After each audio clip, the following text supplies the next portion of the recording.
Assalamualaikum warahmatullahi wabarakatuh. Sekarang kita akan berbincang mengenai topik 8, iaitu elektronik dan ICT, teknologi maklumat dan komunikasi. Yang pertama kita tengok dahulu pada subtopik 8.1, memahami gelombang radio. Yang pertama kita tengok ciri-ciri gelombang. Kalau tengok pada graf ini, kita ada graf ini paksi Y mewakili sesaran dari unit centimeter, dan kita ada paksi X mewakili jarak dan juga dalam unit sentimeter. Okey, yang pertama kita tengok pada di sini dia labelkan sebagai panjang gelombang dan simbolnya adalah lambda. Ini simbol lambda, panjang. Okey, jadi untuk panjang ni dia mestilah panjang ini diukur dalam satu kitar lengkap gelombang. Okay. Jadi untuk menghasilkan satu kitar lengkap gelombang, kita di sini bermula daripada nilai kosong, dia naik ke puncak, dia balik pada kosong, dia turun pada bahagian lembangan. Bahagian lembangan ni maksudnya bahagian yang paling bawah sekali, paling rendah sekali. Kemudian dia mesti balik semula pada nilai kosong. Jadi bila ini berlaku, maka dia akan menghasilkan satu kitar yang lengkap. Sampai kosong, turun, naik balik pada kosong. Jadi ini satu kitar lengkap. Kemudian bahagian paling atas dinamakan sebagai puncak lah.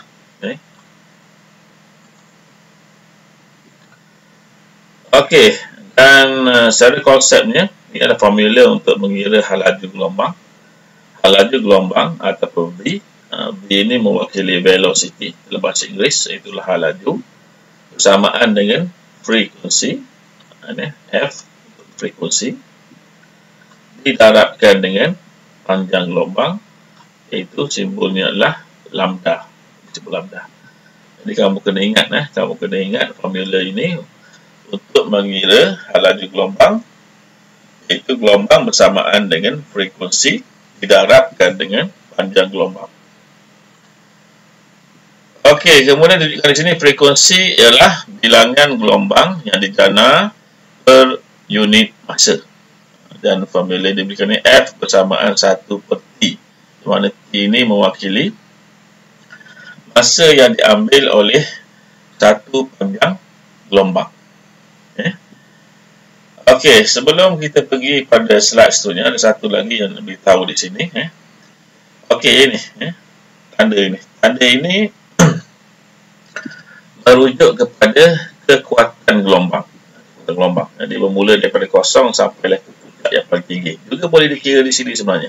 Bermula daripada kosong sampai ke lembangan ini sama. Jadi ini dinamakan sebagai amplitude.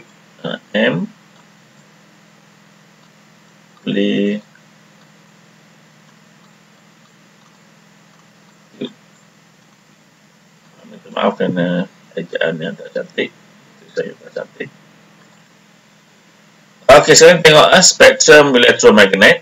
Spektrum magnet maksudnya gelombang-gelombang cahaya dan sebagainya adalah merupakan gelombang elektromagnet. Pertama kita ada gelombang melintang. Di mana untuk gelombang melintang, ianya boleh bergerak dalam vacuum, gas, cecair dan juga hujan. Okey, sekarang kita tengok di sini. Ini sangat penting. Ini adalah spektrum elektromagnet. Dan juga selalu juga keluar dengan soalan SPM. Jadi kita tengok di sini.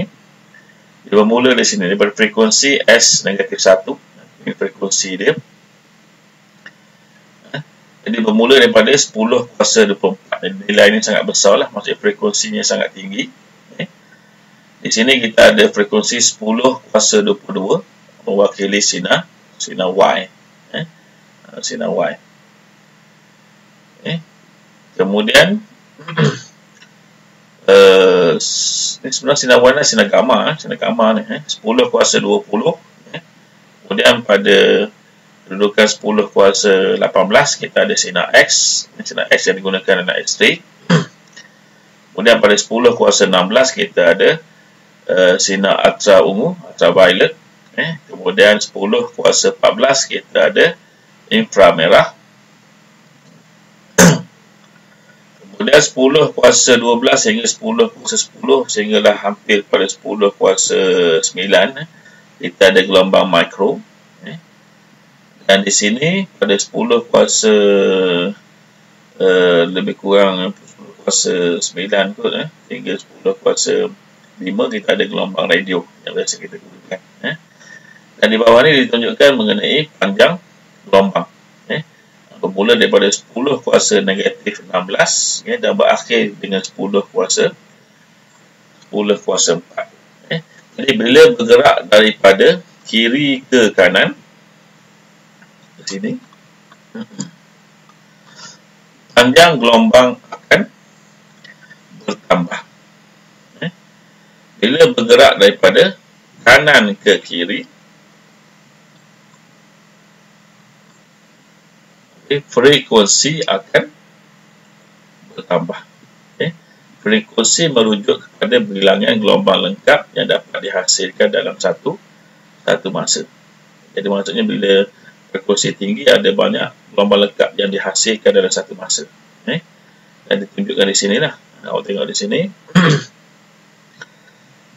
Semakin bergerak daripada kiri ke kanan di sini,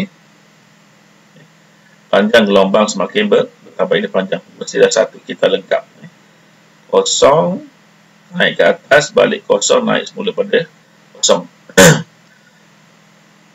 Dan bilangan gelombang dalam satu masa semakin berkurangan. Sebab itu frekuensi bila bergerak daripada kiri ke kanan, frekuensi semakin menurun. Dan yang di bahagian tengah di sini, di antara kedudukan ultraviolet dengan inframerah, kita ada cahaya, tampak cahaya yang kita dapat kita lihat. Ini kita belajar mengenai 7 komponen udara tersebut, iaitu merah, jingga, kuning, hijau, biru, indigo dan juga ungu. Ini warna dia. Dan ditunjukkan di sini. Di sini awak tengok lambda bersamaan 390. Lambda ini adalah panjang. Yang ini lambda bersamaan 760. Jadi kalau kita belajar, masih ingat kita belajar dalam topik cahaya, warna dan penglihatan. Warna merah, ini kawasan warna merah, mempunyai panjang gelombang yang paling panjang berbanding dengan gelombang-gelombang yang berada di bawahnya, ungu, indigo dan sebagainya. Okey, selanjutnya kita tengok ciri-ciri dan kegunaan gelombang radio dalam komunikasi. Jadi ciri gelombang radio yang pertama, dia boleh bergerak pada laju velocity v bersamaan 3/10⁸ meter per saat. Itu kelajuan yang ada pada gelombang radio. Gelombang radio juga boleh bergerak melalui vacuum, jadi tak perlu pada zarah-zarah medium untuk bergerak. Okey, kemudian berlaku sedikit penyerapan oleh udara terhadap gelombang radio. Yang keempat, menghantar gelombang bunyi ke jarak yang jauh. Jadi gelombang radio ni digunakan sebagai pembungkus untuk membawa gelombang bunyi ke jarak yang jauh. Sebab gelombang bunyi tak boleh bergerak jauh. Dan yang terakhir, tidak disebarkan oleh objek yang menghalang gelombang radio. Tidak disebarkan oleh objek yang menghalang gelombang radio. Jadi ada objek-objek yang boleh menghalang gelombang radio. Jadi kita berhenti di sini dulu untuk subtopik ini. Assalamualaikum warahmatullahi wabarakatuh.